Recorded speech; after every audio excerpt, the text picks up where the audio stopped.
नेपाल की वो घटना जिससे पूरा देश हिल गया था। हम आज आपको नेपाल की एक ऐसी क्राइम की कहानी बताने वाले हैं जो 2009 में घटी थी और उसने नेपाल और भारत को दहला दिया था। ये पूरी कहानी सुनकर आपकी रूह कांप जाएगी। साथ ही ये पूरी कहानी जानने के बाद आप अपनी जिंदगी में शामिल उस शख्स से एक पल के लिए शायद नफरत करने लगेंगे जो आपके बेहद करीब है। साथ ही इस कहानी को जानने के बाद आपको एक ऐसा सबक मिलेगा जिसे आप शायद पूरी जिंदगी नहीं भूलेंगे। आखिर ये पूरी घटना क्या थी, कब और कैसे घटी थी और इस पूरे मामले में आगे क्या हुआ था, चलिए जानते हैं सब कुछ इस वीडियो में विस्तार से।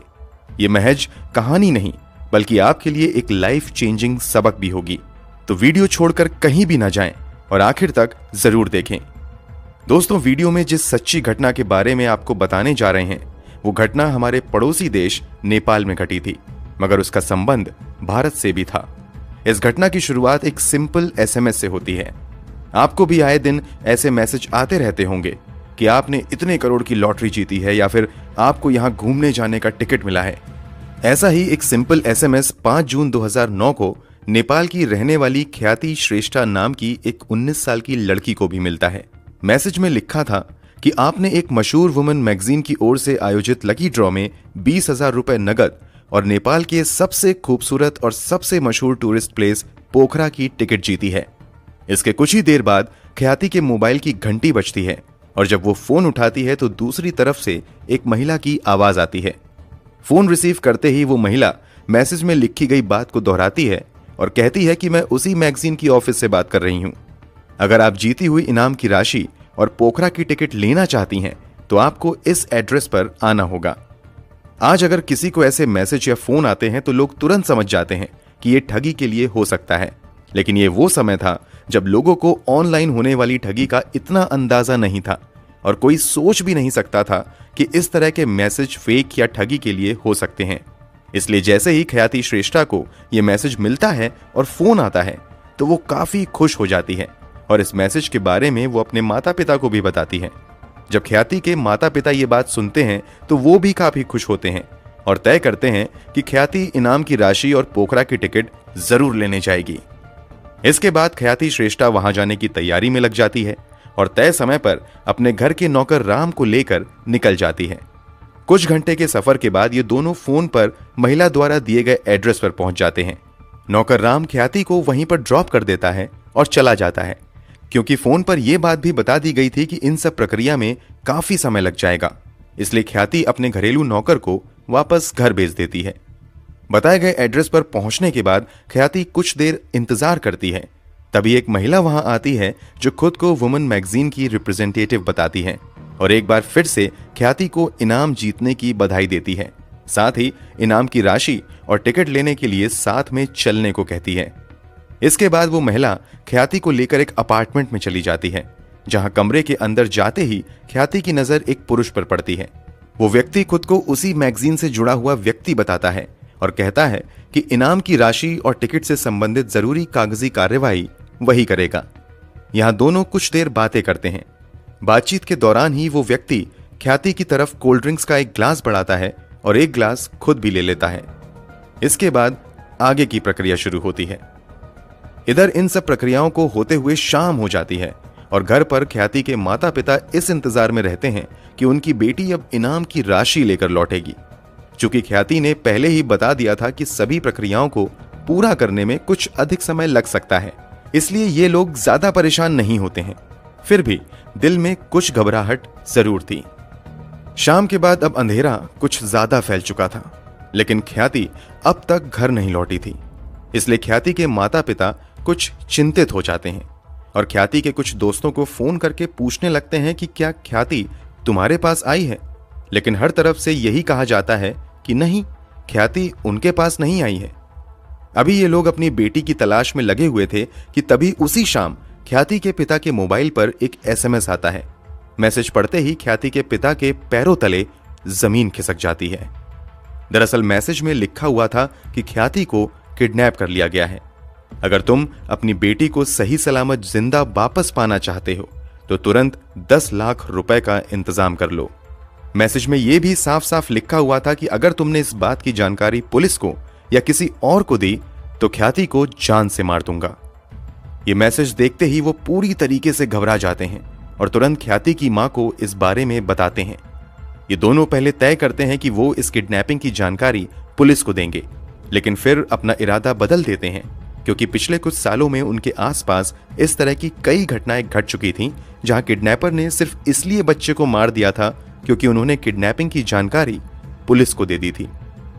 ख्याति के किडनैपर ने भी साफ साफ अपने मैसेज में लिख दिया था कि अगर पुलिस को इस बारे में बताया तो ख्याति श्रेष्ठा को जान से हाथ धोना पड़ेगा।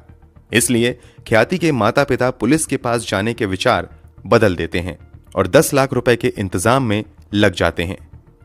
किडनैपर ने उन्हें मैसेज में सिर्फ ख्याति की किडनैपिंग और अपनी डिमांड के बारे में बताया था। यह नहीं बताया था कि पैसे लेकर कहां आना है। इसलिए ख्याति के माता पिता पैसे का तो इंतजाम कर लेते हैं, मगर उन्हें अब तक नहीं पता था कि जाना कहां है।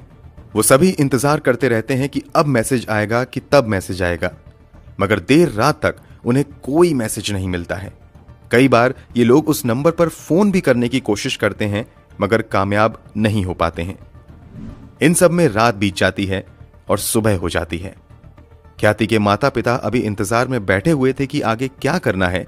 तभी अगली सुबह एक बार फिर से मोबाइल की घंटी बजती है और जब वो लोग मैसेज चेक करते हैं तो पता चलता है कि ये मैसेज उसी किडनैपर ने भेजा था। इस बार मैसेज में लिखा हुआ था कि 10 लाख लेकर तुम बुटवाल पहुंच जाओ। जो लोग नहीं जानते उन्हें बता दें कि बुटवाल नेपाल में ही एक जगह है जो काठमांडू से लगभग 270 किलोमीटर दूर है। मैसेज मिलते ही ये सभी तुरंत पैसे लेकर बुटवाल के लिए निकल जाते हैं। ये बुटवाल पहुंचकर किडनैपर को मैसेज करते हैं कि वो पैसे लेकर आ चुके हैं, बताओ पैसे लेकर कहां आना है।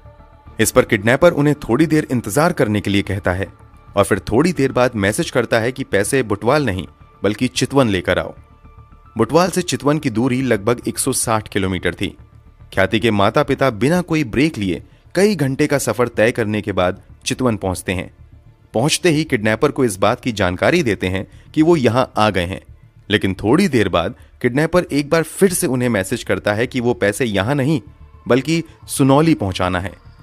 चितवन से अब सुनौली की दूरी लगभग 155 किलोमीटर थी। ये लोग अब पैसे लेकर घंटों का सफर तय करने के बाद सुनौली पहुंचते हैं, मगर यहां पहुंचते ही एक बार फिर से उन्हें मैसेज मिलता है कि ये पैसे लेकर तुम दार्जिलिंग पहुंचो। मतलब अब उन्हें पैसे लेकर नेपाल की बजाय भारत आने को कहा गया था। सुनौली से दार्जिलिंग की दूरी लगभग 650 किलोमीटर थी। ख्याति के माता पिता के अलावा उनके साथ उनका घरेलू नौकर राम भी था। ये तीनों पहले ही कई 100 किलोमीटर की यात्रा कर चुके थे और बुरी तरीके से थक भी चुके थे, मगर बेटी के ख्याल ने इन्हें जगाए रखा था और पूरी हिम्मत से ये सभी एक जगह से दूसरी जगह भाग रहे थे। ये सभी दार्जिलिंग भी आने को तैयार हो जाते हैं, मगर 10 लाख रुपए के साथ बॉर्डर पार करना और वो भी भारत नेपाल के बॉर्डर को पार करना आसान नहीं था। फिर भी पूरी हिम्मत करके ये सभी किसी तरह भारत नेपाल की सीमा को पार करते हुए दार्जिलिंग पहुंच जाते हैं। जब वो इस बात की जानकारी किडनैपर को देते हैं कि वो पैसे लेकर दार्जिलिंग पहुंच गए हैं, तो एक बार फिर से किडनैपर उन्हें थोड़ी देर इंतजार करने के लिए कहता है। वो सोच रहे थे कि शायद उनकी भाग दौड़ यहीं खत्म होने वाली है और वो पैसे देने के बाद अपनी बेटी को लेकर सही सलामत चले जाएंगे, मगर उनका अंदाजा गलत होता है और थोड़ी देर बाद फिर से मोबाइल की घंटी बजती है और इस बार मैसेज में लिखा होता है कि पैसे लेकर काकरभिट्टा आओ। काकरभिट्टा मतलब उन्हें वापस फिर से नेपाल आने के लिए कहा गया था। एक तो बेटी की किडनैपिंग का गम, उस पर से किडनैपर का ये गंदा खेल। एक जगह से दूसरी जगह भागते भागते इन लोगों का बदन पूरी तरह से टूट चुका था और थकान के मारे हालत खराब हो चली थी, लेकिन इनके सामने कोई दूसरा विकल्प भी नहीं था।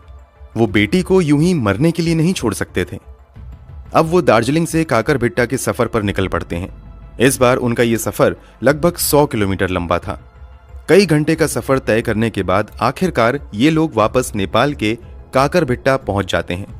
यहां पहुंचने के बाद एक बार फिर से ये लोग किडनैपर को इस बात की जानकारी देते हैं और हमेशा की तरह किडनैपर फिर से इन्हें इंतजार करने के लिए कहता है।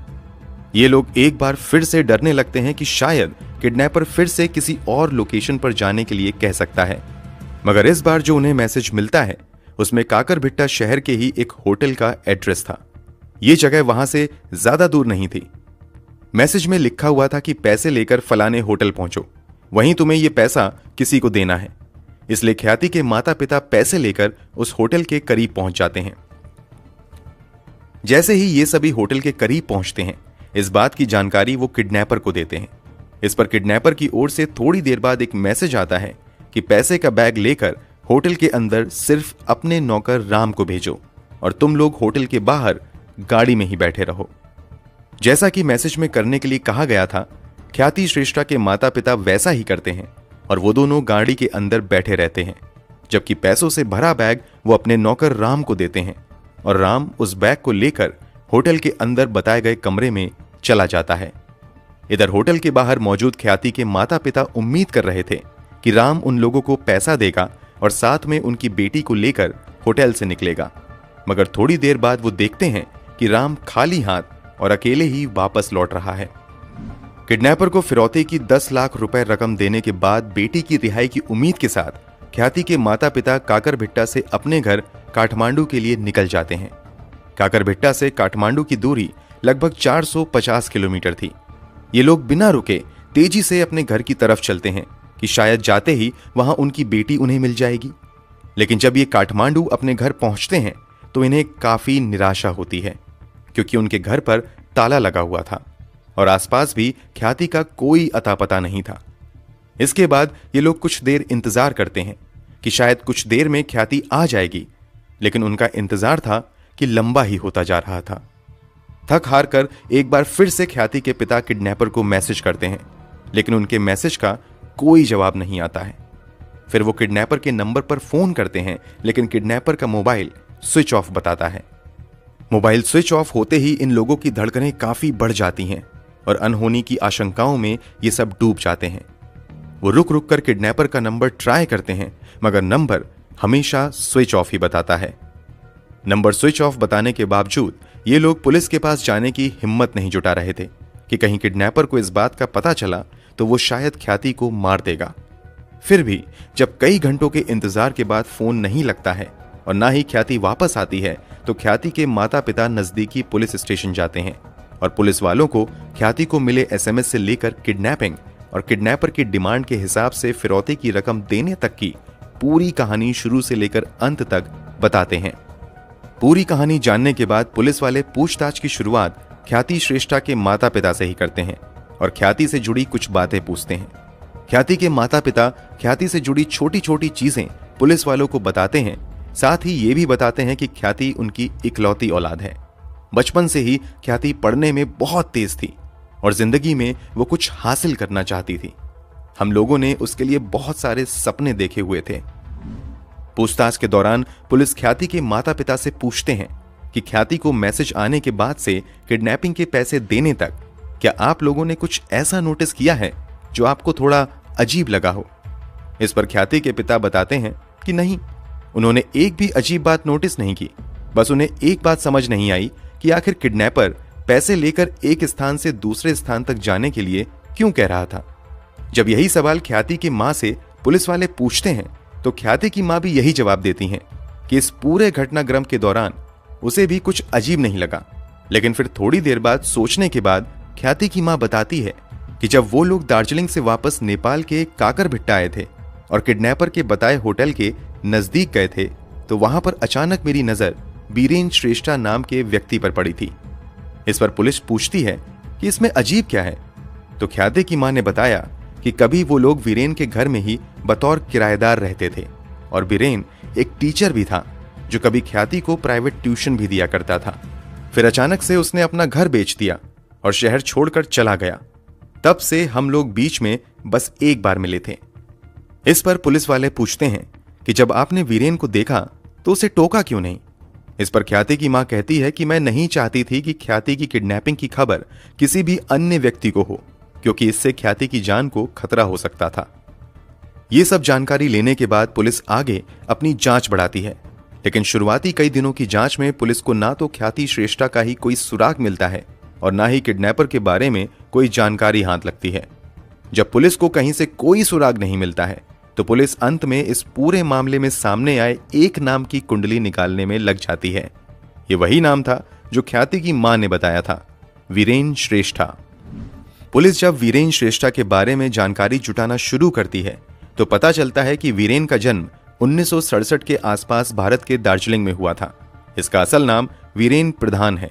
जब इसकी उम्र यही कोई 20-22 साल थी तो वो पढ़ाई लिखाई पूरी करने के बाद नौकरी की तलाश में नेपाल आया था। वैसे तो भारत में भी इसका परिवार संपन्न था और किसी चीज की कमी नहीं थी, फिर भी वो अपने पैरों पर खड़ा होना चाहता था। इसी चक्कर में वो नेपाल आ गया था। नेपाल आने के बाद वीरेन एक कॉलेज में साइंस टीचर बन जाता है।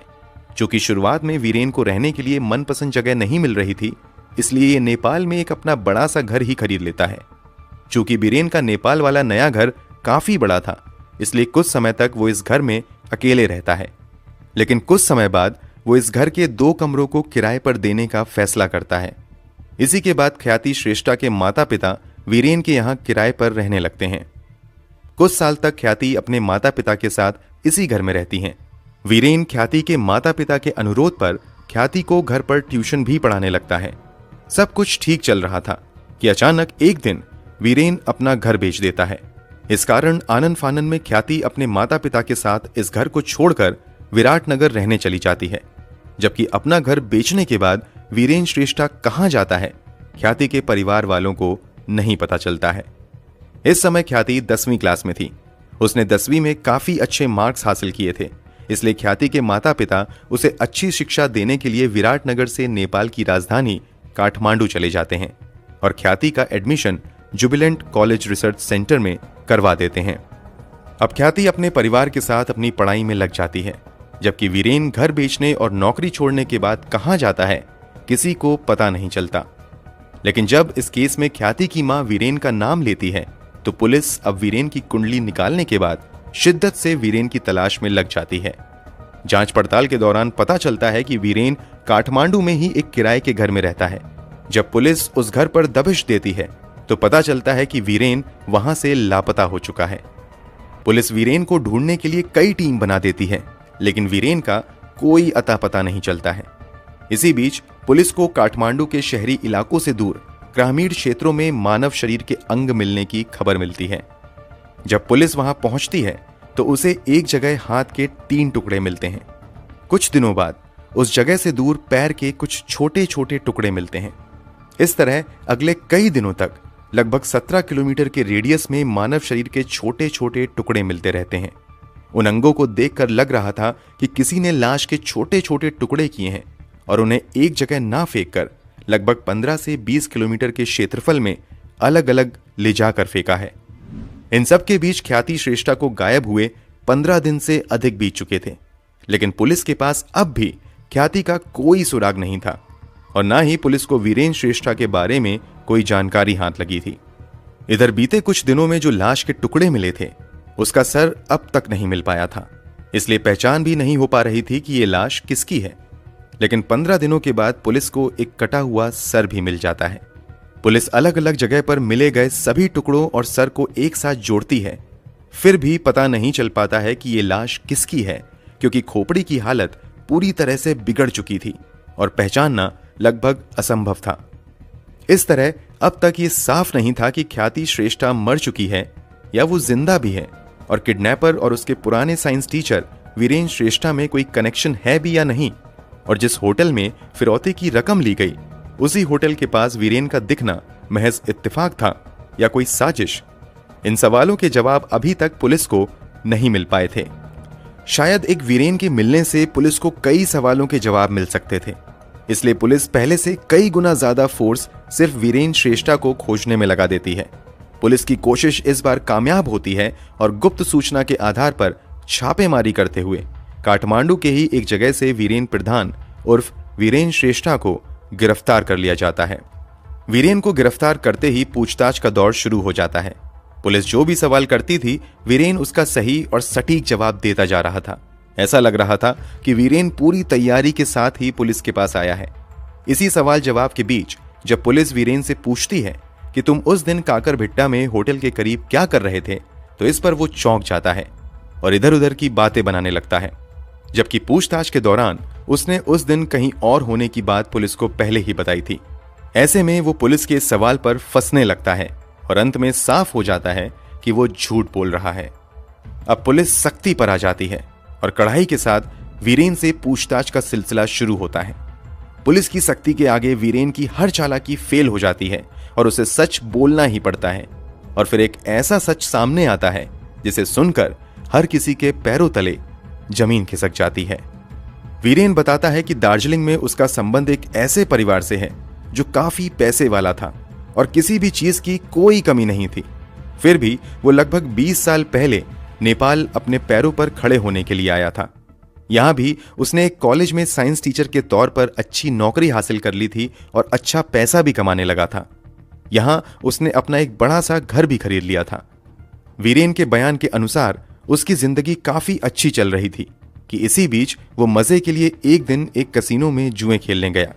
चूंकि उसके पास पैसों की कोई कमी नहीं थी, इस कारण उसका ये शौक धीरे धीरे उसकी आदत बनती चली गई और उस पर जुए का ऐसा जुनून सवार हुआ कि धीरे धीरे वो अपना सारा पैसा हारता चला गया। सभी जमा पूंजी हारने के बाद जुए की आदी हो चुका वीरेन दोस्तों और जान पहचान वालों से कर्ज लेना शुरू कर देता है और वो लाखों रुपए कर्ज से लिया पैसा भी जुए में हार जाता है। जब उसके पास कर्ज का लिया गया पैसा भी खत्म हो जाता है और लोग कर्ज देने से मना करने लगते हैं और कर्ज वापस मांगना शुरू कर देते हैं, तो इसी चक्कर में एक दिन अचानक वो अपना घर बेच देता है।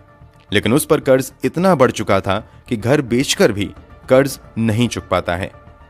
वीरेन की हालत काफी बुरी हो चुकी थी और वो काठमांडू में ही एक किराए के घर में रह रहा था। उसकी नौकरी भी जा चुकी थी। वो दार्जिलिंग में भी अपने घर वालों से काफी पैसे ले चुका था, इसलिए वहां से भी उसे मदद मिलनी बंद हो गई थी। वीरेन जुए की लत की वजह से कर्ज के दलदल में बुरी तरीके से फंस चुका था। उसे कुछ समझ नहीं आ रहा था कि क्या करे।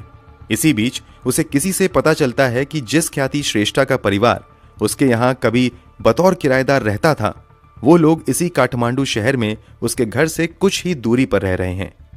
इसी के बाद 5 जून 2009 को वीरेन ख्याति के घर मिलने जाता है।